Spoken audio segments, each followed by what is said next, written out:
مصاحبة الوالدين بإحسان بعد إخلاص العبادة له. Iden fuɗɗorde yewtere men nden inde o patronjo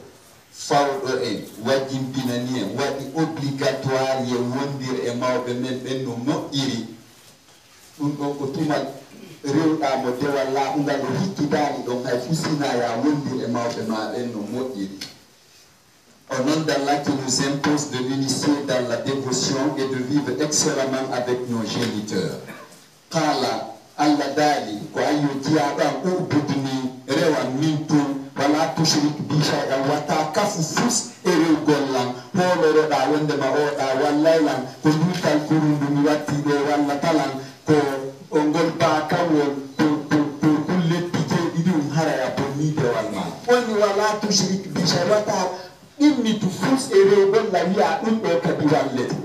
ɓawo wiwa iyaka ko anna budu men to iya ko annasta inu men toro to balla wata toro o karamo kojo yo walle o patron de marɗo budu wallahi na kan ko arsikatama nduttal kurngol bakawol ku leppije ɗum ndi piniri nasi ɗum ɗo fof haray tawa kay dewal maga wala tushrik bi shay wato sikkude ko yawgol église woni wiwgol sirkani Allah ko hoolorgol goɗɗo go wawete wallude takkidira e Allah ɓayno mo haɗi e wattane yilate yango fumere. Il dit adore-moi et ne m'associe à rien, puis vis avec tes géniteurs dans l'excellence. Denyuma soron kani ko andi tende wonde jibingol ɓiɗɗo moƴƴo ko ɗum yela ko ɗum ɗon on moƴƴi.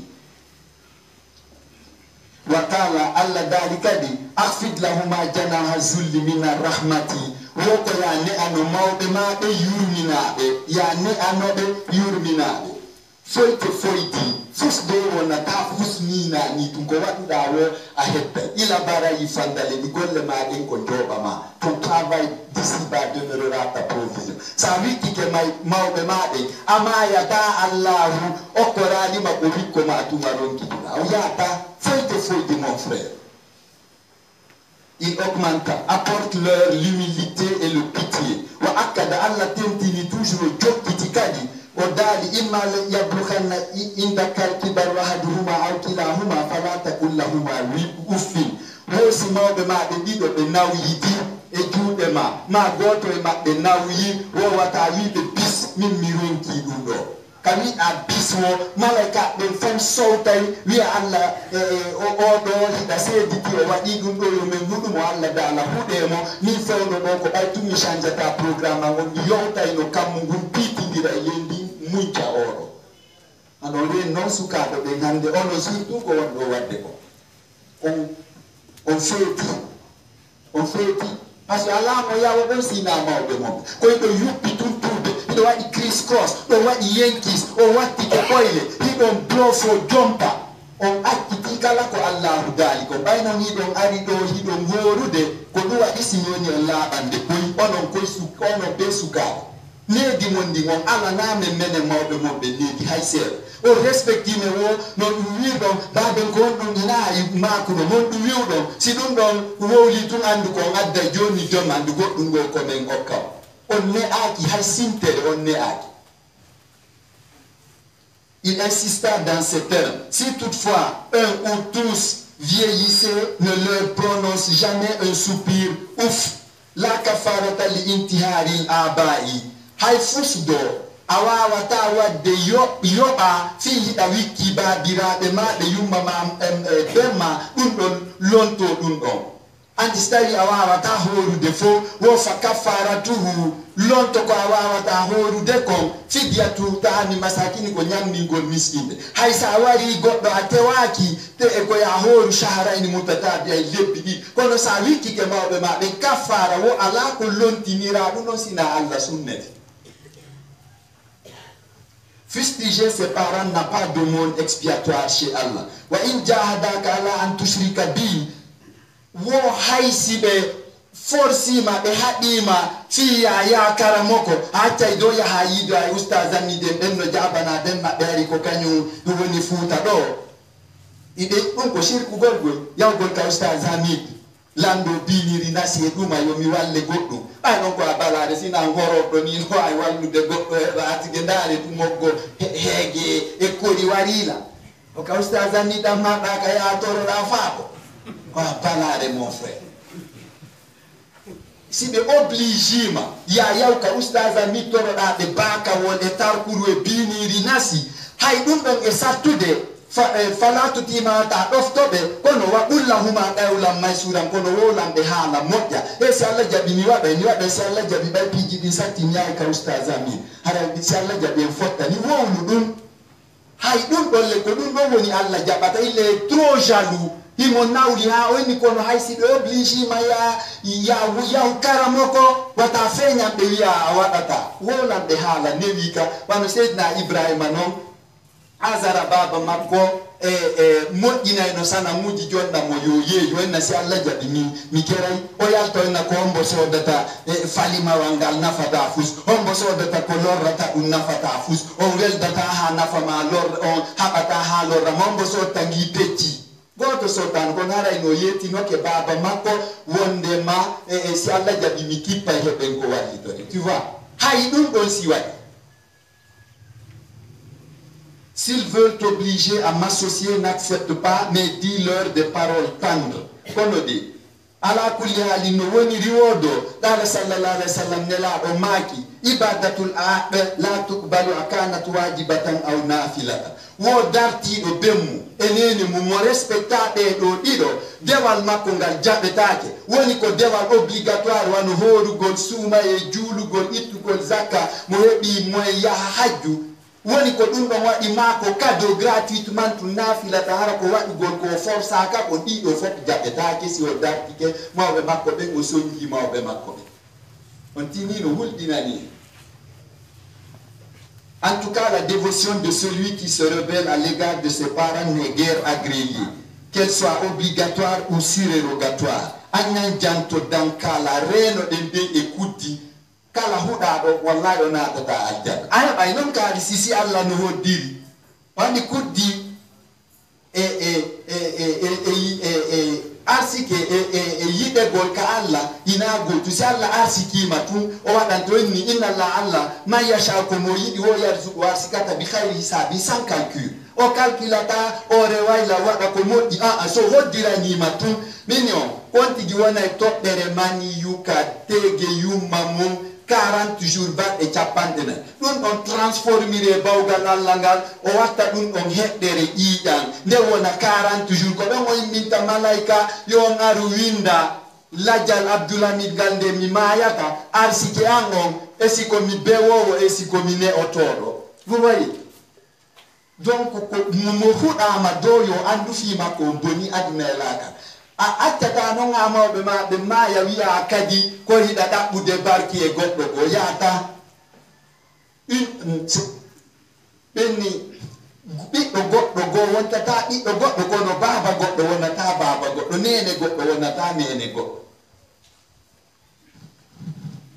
saadatuka biyadil walidaini malal mangal adume la kara ko sokeje yumma ma e bemma woni sa habi de ben on a mettini be haysi be hudalima ya andu a perdi dum do on a hebata dum do puttu aduna e laka. Ton bonheur dépend de tes parents. Al abu babu jannatika wal ummu miftahuha. Muhammad sallallahu alaihi wasallam maki wo ko babe ma woni dambugal aljanna ngal aljanna mangal be wondiro kono saadi magalo kadi ko yummama tu vois c'est incontournable dido didi asabi uddi tay ka bafalala kasi tay bafal uddi to si sabi ala dido sayu dofta ki yummama bemma ayi oita aljanna ko hatta mi wola do ko nyamete ton ko wata daade yette jallo be do kororo ay ton ko wal dusal wal bofo wal climatisation EDG alato sakoli akupi sega alato wallahi pano non a famo tira e yumba ma be masinata dan oni alla da sina me mata ko de damoko woni a beedi to kado woni ko farli e mako wo jaboita ko e watta yila ikana isoron ba ko wata wata do a wata hawk wata welsi wata yavito mawbe maɓe ndiɗo haray ko a perduɗo. Ton papa est la porte de ton paradis et ta maman demeure sa clé. Beni mona teke la nadi, mo fa teke la fadi. Baba goɗɗo wawata wonde babe ma, yumma goɗɗo wawata wonde yumba ma. Ɗum ɗon a jokkay go nelaɗo no ma say ko a kelɗuɗo si mawɓe maɗen kadi fatike ya jokko e sabuji maɓɓe ɗin. C'est bon, kono wallahi sa ɗaɓɓani barki ha ɗum ɗon laawike haray ko a perdu. Allahu averti si en kadi, un homme averti en vaut deux. E yiyata monde ma se rewi Allah ha ɓay ko wonɓe waɗirde wa kutuba koyo ande waten sikkutum ɓayɗen horude lanniɗe condition ji ɗin hino ɗuuɗi ko naɗoyta on tigi aljanna. Ko nden doɓɓum kam yatabani min ajlika ko laabi jelu mawɓe maɓe ɗiɗo tampata fima bi jibinaɗa ha hewtoya ñande go. Combien de fois ils prennent pour ta cause?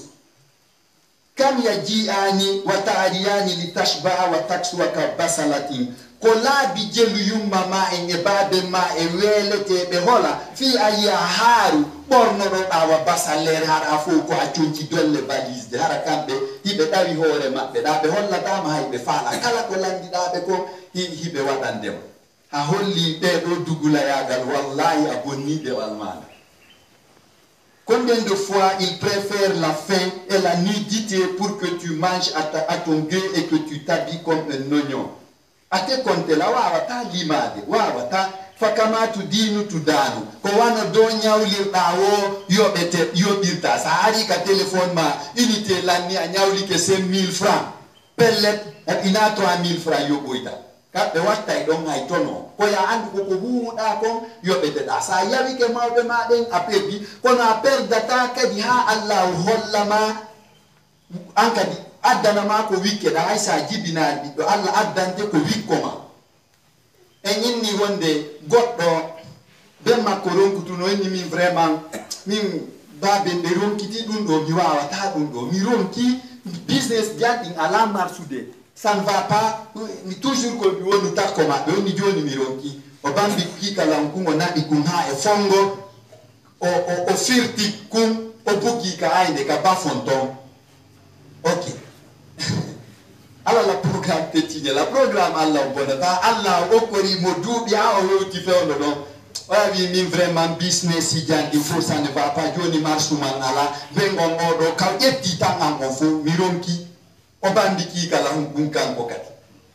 o addi ɗum ha ka oya adduno soro makko ɗon ka baba makko o adduno soro makko ɗon o bambi baba makko o addi ɗon himo tippude noon e hayre ɗo moƴƴo heɓa no pallitira kum hara kum ñeƴƴitata ko ɗum maayi ɗon kum dokko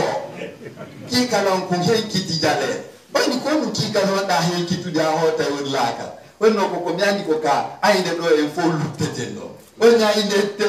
hayre ka tippuɗa ɗo ko ɗo mi tippunomi bugi baade ngan kadi a dila ɓiɓɓe maɗe ngan kadi ko ɗottan ay lutti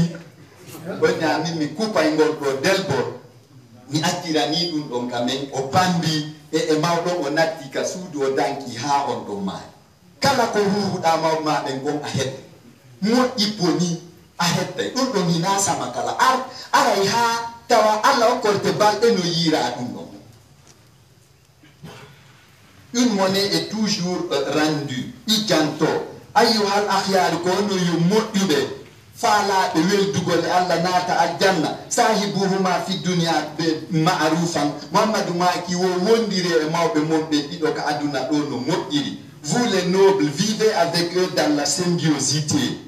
Iya menken ikana hésité de wata welsinde de ko konaɗa yettede an banu adama itinau bihima ramzum fagat dankagol noon mawɓe mum ɓen goyi ko hollugol jikke tum lam tastati a ta'jirahuma a wawata yoɓude ɓe kamɓe kanko ɓe waɗanma kon a wawata yoɓude. Mohammed sallallahu alayhi wa sallam a dit prendre soin de ses parents n'est que symbolique, jamais tu ne pourras les rembourser. Mote se wola banu adama hay goto wawata yoɓude ko mawɓe mum ɓe yangani ɗum ko. Kala sallallahu alayhi wa sallam nelaɗo maki goɗɗo arno ka maɓɓe woni nelaaɗo woni min mi jaɓi wonde mayo mi danko mawɓe am ɓe woni mi joni mi yumma an nawi mi bambay ɓe taw si ɗum ɗon lontoto komi ko ɓe yanga nilanko nelaaɗo maaki ko teppu ma kun dampayno yumma ma ka teege maɓɓe kon hay dampande wootere ɗum ɗo yoɓitata ko gonɗa bambude ɓe wiɗa tanke hiɗo wuuridi a bambayɓe hay dampan kum gootu wawata yoɓi ɗum ɗo wawata yoɓitude gonɗa bambude ɓe kon eko dampa nde ɗum eko dampaynoɗaɓe ka teege tono ɓe wonnoɗa ka teege maɓɓe kon paten welsindo bonne fiime en sabu sabu hollugol dugulaako ɓay ko dugulaako si goɗɗo dankikema haysi ko janano a bonike on ɗon haray wallahi a holli dugulaako wa qala sallallahu alayhi wa sallam nelaaɗo maaki porter ta maman au dos n'égale même pas un coup de pied que tu lui donnais dans son ventre ama silaninde no hulɓini ama gaaɓu it's dreadful brothers and sisters wa qala rajulu gorko go wi woni ya rasulallahi ko ayi o nelaaɗo allah plutôt nelaaɗo makani on sikkuɗo nangisoɓe yoɓi mawɓe mum ɓe maaki danko yumma ma ha yeri wo ka wawata ɗon kono a wawata eɓɓitade yoɓugolɓe ɗum wo latfu ummika tuula laylin afdalu min salatika tuula laylin wo ko ɓosata yumma ma e bemma ko jemma on fof hino ɓurani allah nelɗo lan on e di ko walata juulude naafiilo ndaari waalu ɓoosude ɓe jemma on fof ko ɗum ɗon ɓurani allah e di ko darotoɗa juula darɗe wiyeteɗo surérogatoire naafiilooje ɗen ko hara ɗum ɗon hina waɓutuuji ɗin joyi ndaare o daali no wondema ya ɗumin layla wo ko ya naafu jemmo yeri wo ko waw ɗonni kono o daali kadi wo kono koko danko ɓosata yumma ma e bemma kon jemma on fof ɓurani allah e di ko tawata an hiɗa walude juulande la oui ala ko eɓɓondirɗa. Le prophète sallallahu alayhi wa sallam a dit mieux vaut masser ton père et ta mère toute une nuit que de prier toute une nuit. Anyana jamaye acce bungine danko de mawɓe men ɓe ɓay kamɓe ɓe bungino en biñande watta ɗen ka serviette ngara tampere nden sowa gongol ɗum ɗo wowletake biñande ɗon kamɓe hiɓe danki en hiɓe bungini en hiɓe ñettinade ɓay e wata yoɓude kono bete ñembine surtullahi fi surtil walidayni wa bil axe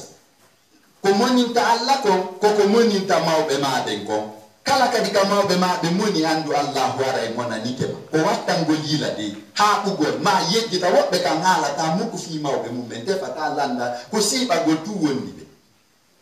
on a siiɓike mawɓe maɗen ko seytani jaɓɓoytoma ka yiito oyna natika parti a vraiment welcome ga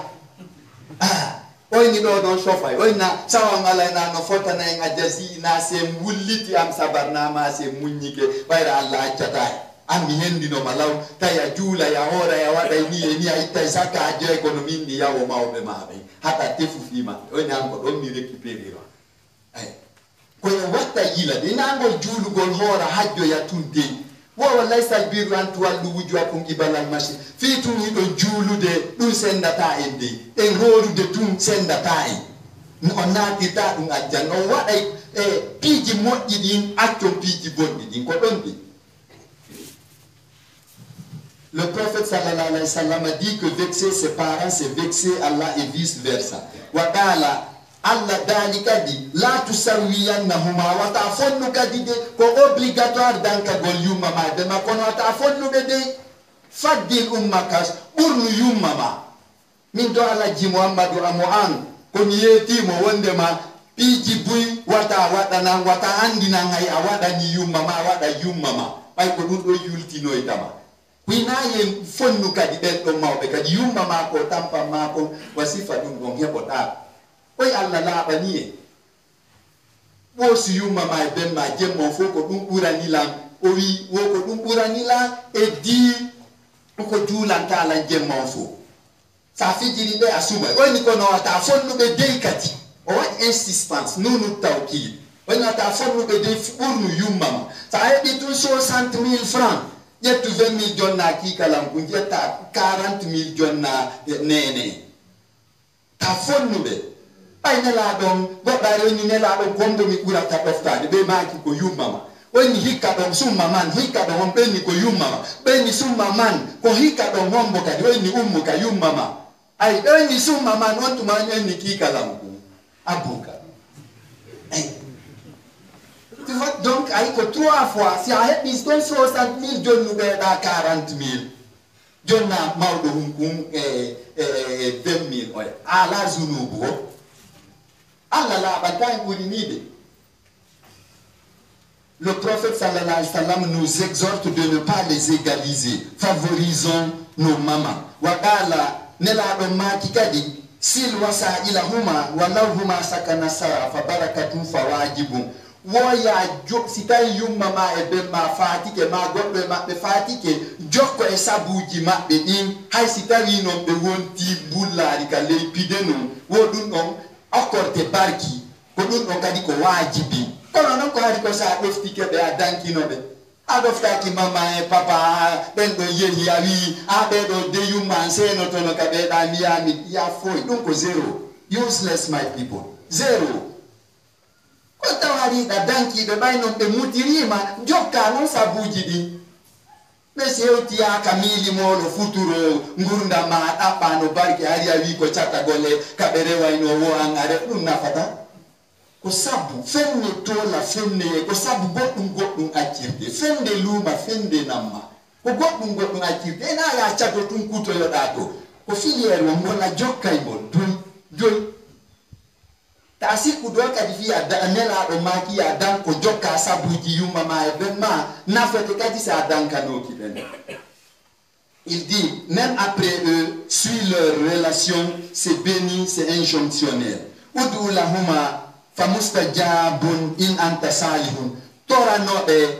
si de fati ke kadi du anoda be no du iranda be alla jabina kisan urbo wajala ko non in anta salihun ko siko amodyo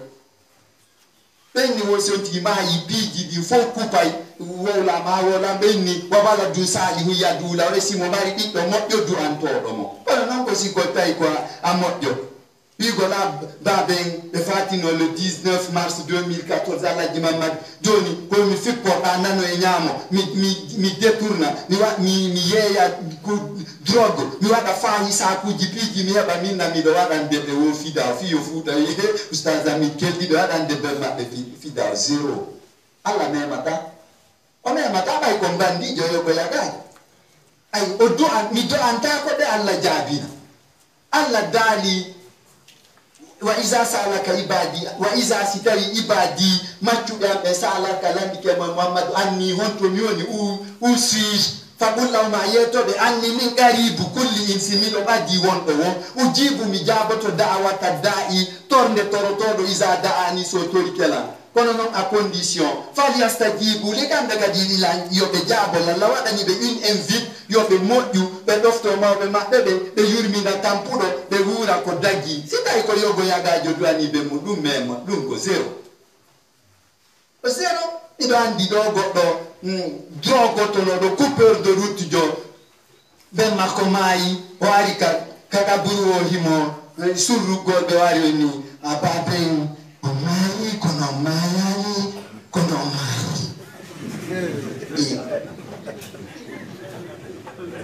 Bade omachini nga kono de wondi kono e wonda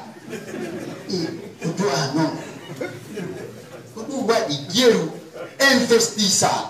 sanka da bakala katono dagido hepoto fi bibbe ma den investis ko ngesa ma mbano bibbe ma be ne ilisla sinyeri kikala ko habo ya makadaburu hata yi koko boni no da yalla kontungedi bibbe ma ngodu anto matusi ko mo dun alla firta kapongo ay wa wala to salu ya duula bibbe mo do si duani ke mo tun jaboto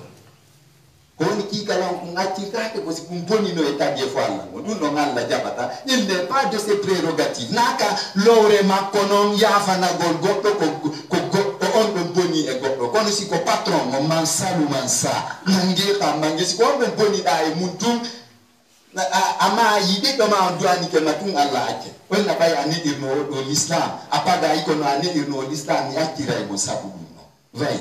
ne ire bitte men be l'islam sanke mbange sa danko demba rene ha mba sonyi temba ko dum don nafata sane ira biddo ma l'islam andu abonni kala do jawdi ko accirno da mo bewiri ndin don ga gebal may no wod no tonka letti. Don't forget they suffer for you brothers and sisters. Wata yeji tunde tampere nde yumama ebema woni tampu de tampi fima wata yeji tundu non sina dum haray aboram. Prie pour eux. Ça sera à l'instant T exaucé à condition que tu sois vertueux. Ijanto yerero imefie ureno e hore ma ko gerata ko mo boda anda ko da gerdi ko wata bonu fi wata bonu hore ma yete buya ya mi jito ya mi no mi no mari jawdi de me bon kuddi mi anda ko ni kuddi passage mi danka ki mo ben ko no lam mari jawdi habbo battane de en toute chose il faut considérer la fin brothers and sisters. Arye ka fin la kara wingi no uddito pata bale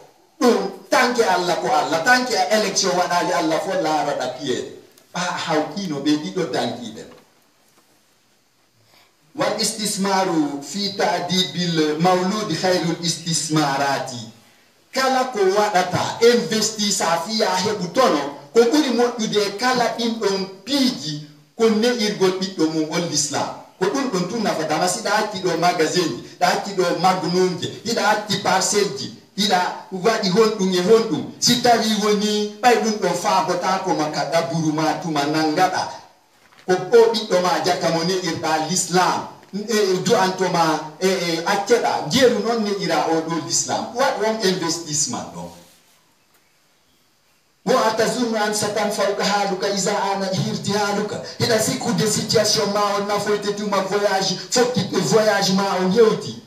أنت أسيبو أن ما أشارك يأتف عليك إذا دمك ما أشارك كذا سيكون de gorol mangongol abotongol yurmine nyande mbulari kaburi ma andi mboguma wawa ta goto badota goto Sada nira ni be kadi be ma l'islam ko ko da ye duani ben mungom an kadi be do duanto ma dum no kirdi ay Jibril no habbi ma to munkare wal nakiri les deux généraux là mo be no jogi pata ko hada ta dum non ko mbulla ari ndi ngombitede be yana yonti ay gori no awadi biji di fo ko da abonni a jabali ko Allah yamir ma ko dum ko ofta gol ma be yida. Investir dans l'éducation de sa progéniture est la mère des investissements. Modente que la dédimine ma ito godo wana ta ito godo ko wana ta ko ito ma on tum alla accordani wonde ma ko boni da e makokon bay ani iri bito ma on da l'islam o ya foranto madunno ko dum don tum godo go bito godo go wuri so concentre ta ko fidu anago asko anne imo wada ni mo hondungo arata wa ko bito ma on wada ta ko wa qala al muntakhab o muhammad subado o magi allah zaiyu man taraka dahrahu qabla an yatrukahu wo ko wiete famudo ko terti do aduna mum on aduna mum on terta de wa nawara lahadahu qabla an yaskunahu o installe lumière ka daburu makko ado lojo de ton wa arda rabbahu qabla an yalqahu o weltini allah tagudo mom ado ta fotto de allah ko mari hakki ko woni finu do on si tawi tun a wel sindike ko allah yamiri ko dum do le himo jaa ko yamiri o ni wo ko ya rewmo dofto da mawbe ma be mo hikkitaali don hay muhammad sallallahu alaihi wasallam ko ya rewmo dofto da mawbe ma ko din di o hikkindi dum fije taati o dala tando fo muhammad ma kan do fo tawaka di ko samaka. Le sélectionné d'Allah dit que le plus réfléchi des hommes est celui qui abandonne sa vie avant qu'elle ne l'abandonne, celui qui illumine sa tombe avant qu'il n'y tombe et satisfait son Seigneur avant de le rencontrer. Jawala wa qala Muhammad sallallahu alaihi wasallam nela do maki intiharul walidaini musabbibul hariq wodo wikkagol mawbe mumbe har haajaka e mabbe ko dum sabin bintay on tigi sumu si tawi non kadi iwiya kadi hiɗat andi minni on ko en toute plénitude waɗeten ko Allah yamiri kon daɗen hina ya dankol maɓɓe kadi ko heɓuɗa o détourna no jatta ɓe horira ɗum abonnidewal maɓɓe ngala yayiɗani ɓe haray ɓe horaɗi de siko kun sa ku maaro adda kun gaba bafal kun jippigegol seeɗa siko o jiwo ma bandi guinejo adda ma kun ma ko an détourni ma ko ɓiɗɗo ma yeeyowo ko yeeyi wo wujja addan ma ɗum a horani te fo anda ko won ɗum gonɗa ñamude ko ɗum de wattanen de yila andi noon an on ɓiɗɗo waɗɗo ɗum a tampini kadi benma e yumma ma gasata ka foro fara on gasata koye ñendo to carte parti Allah naaten ka Allah à 100%. hara réunion ji ɗi fo e yaye waɗay ko waɗete kon fof si jeeɗen ka parti makko naaten addana tomo tama on gasata ino ya addane ɗo tun andi ko bandi guine joni ɓiɗɗo ma on kon nelduma ya bade ndeneneɓe ma kono mi tampata mi yangota wallahi a yangike wallahi a perdi a hoori fi fus a juuli fi fus a tefali si koko laaɓi minni ma laaɓangal c'est la place ka juulata ɗon ka rewata Allah ɗon tawa fus a détourna ɗon goɗɗo ma coñcima ɗin ɗina wuppirteɗi o mogol si ɗi laaɓa ko taw kono dagori ɗi heɓori e ɗiɗan circulo jan ka ventima ka ɗaɗima ɗi tawa hina ko harmi ɗi woni nder ton si Allah jaɓanama dewal ngal wattane yila ɗi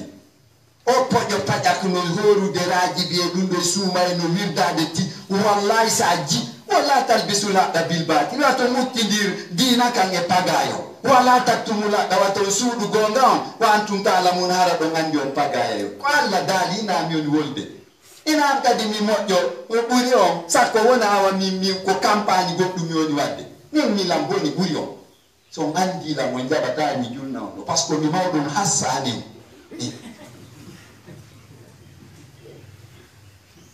andita ko ɓe si a nawni ko ɓe ronkata ɗanade andita hiɓe soñjo hiɓe tampa sa heɓi probléme ɓe ñamata hiɓe soñji hiɓe jippora hiɓe ƴawra tum kala fi maɓɓe on ko ɓe heɓi kon ɓe handindina ɗum e hoore maɓɓe ko an ɓe handindini e ɗum wallahi sa yejjiti wa haɓidi e Allah ko ɗuyete inna allazina ɓen kafaru dulluɓe ina yeddugol ɗe yo talibaɓe goɗɗo yeddatan e Allah ko dulluɓe nema Allah on les ingrats moƴƴoɗa goɗɗo bono e ma ko ɗum woni al kufru dullendi ina lazina ɓe kafaru dulluɓe an jartan wajiɗa ɓe o am lam tunzirum a wajaki ɗo sawamala no fotana ɓe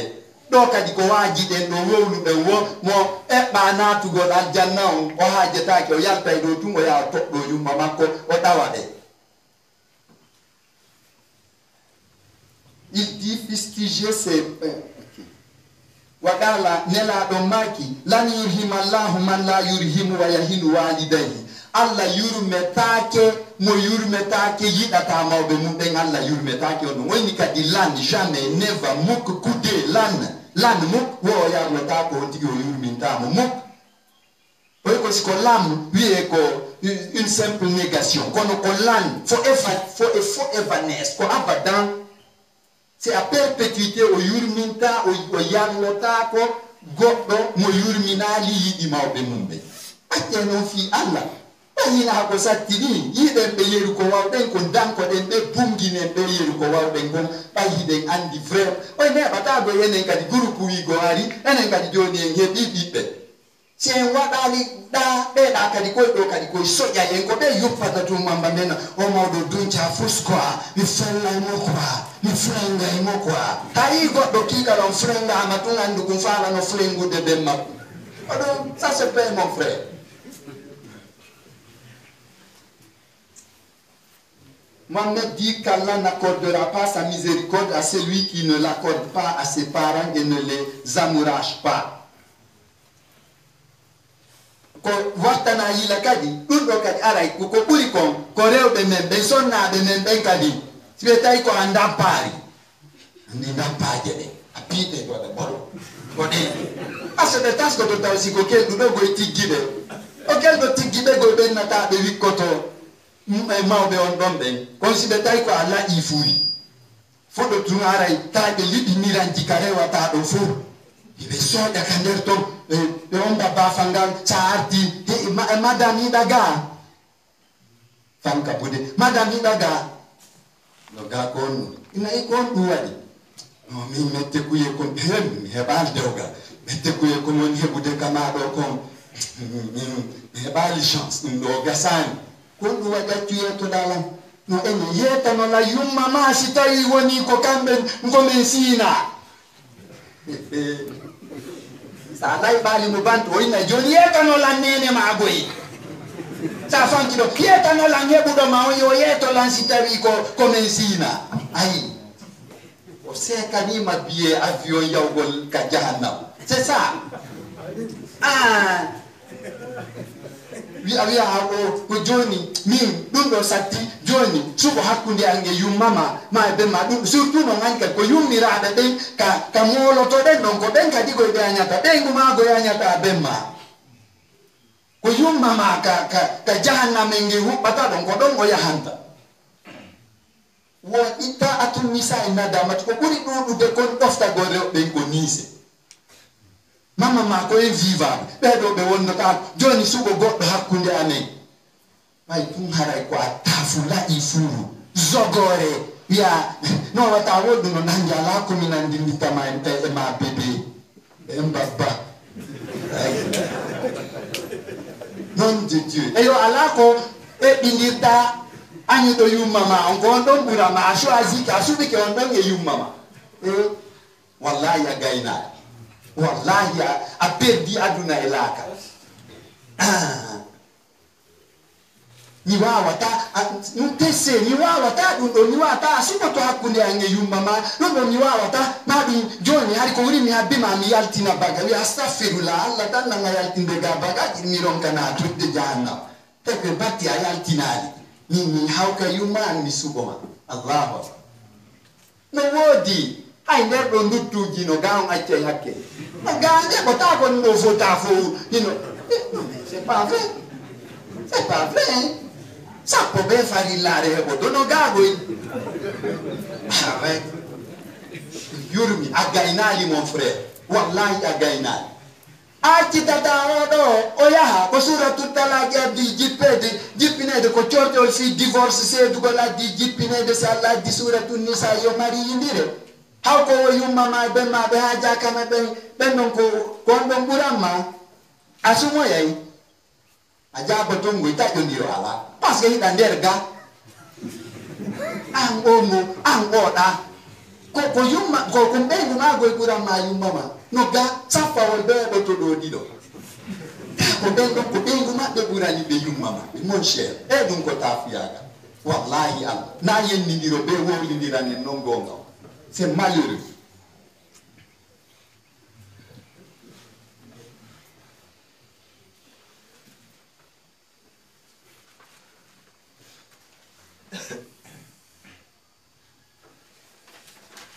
Rabbana kwa yojoma amen nasalu kamede jeju dema nadju kamede multu dema antaj ala hubbal walidaini sabitan fi ulubina ya tabinti yidu gol yuma amen ben amen gigol munka berde amen lina fuza fi darani fi yomen male adna la kara wa nanja azabaka alim men da alette ma musul de ya rahman rahim ya rabbal alamin.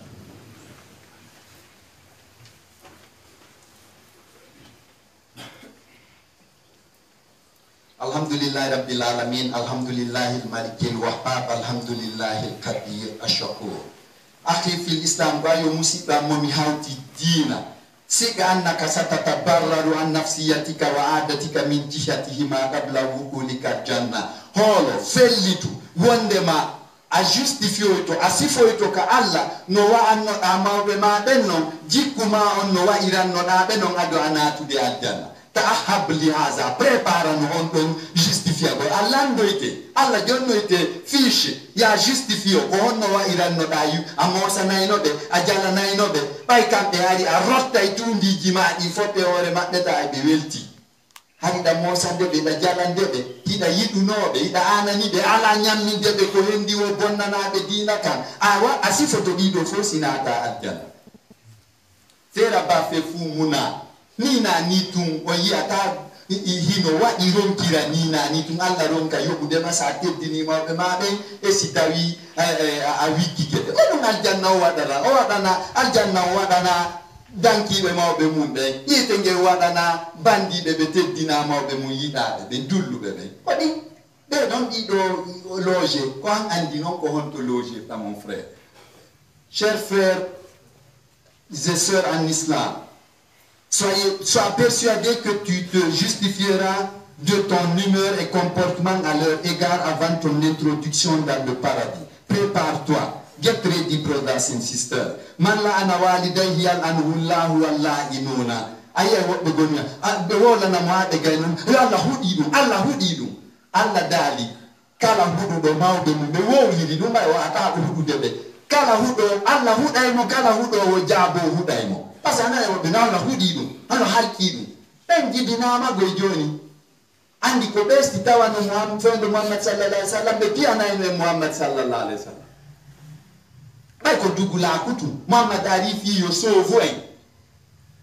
si mawbe men ben jibine yangi ke fi me en dankori en l'islam adulla ni ben non tusi Muhammad no atawa no fondo Muhammad na pia ino ben non kai ambi do no baby I love you more than my mama mi do suyidu ma buri yuma ta e bindi dum an kade in ko mbaba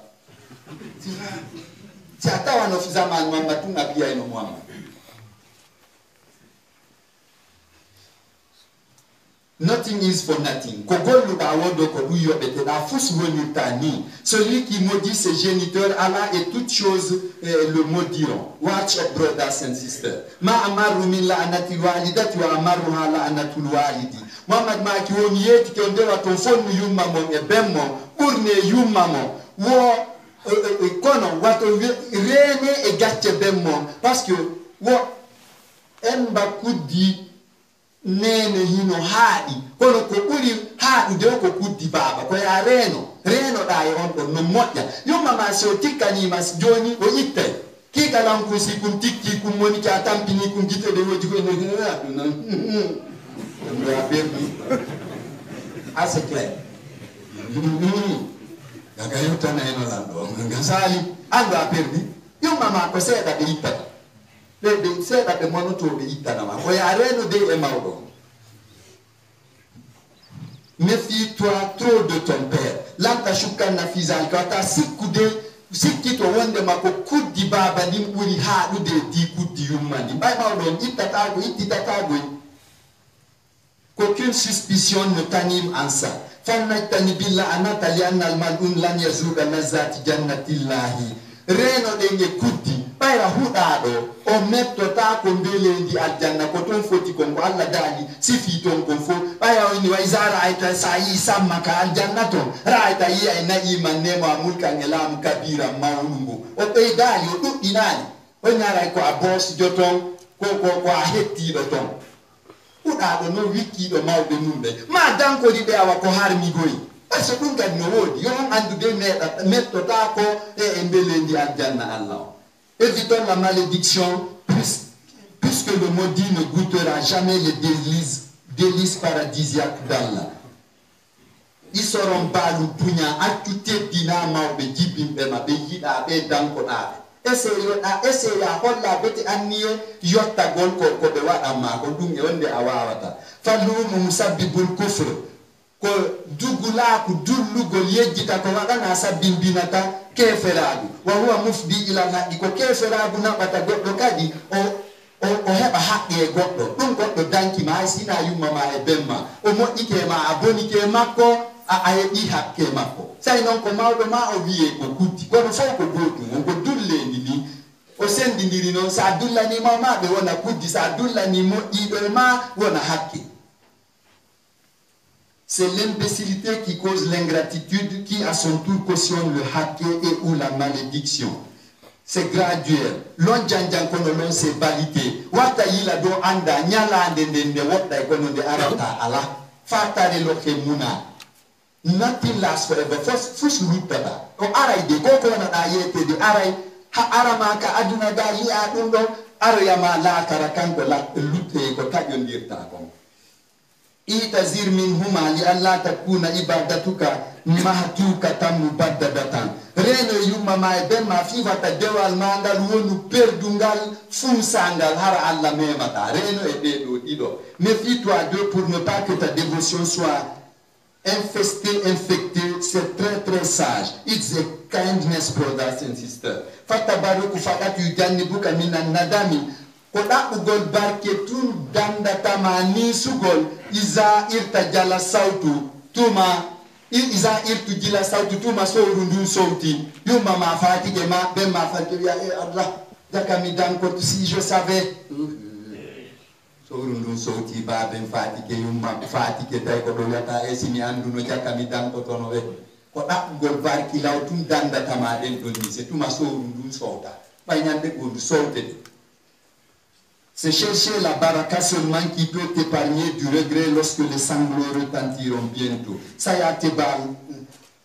saya yebela dala, maidende no edambugal mokala. Fil kata inata alamu wa fil nadami nafamu. Ko se faji doa den jangude, ko tuma nisu de non fane tengo na no de waje de kon. Pendant les erreurs on apprend et pendant les regrets on comprend.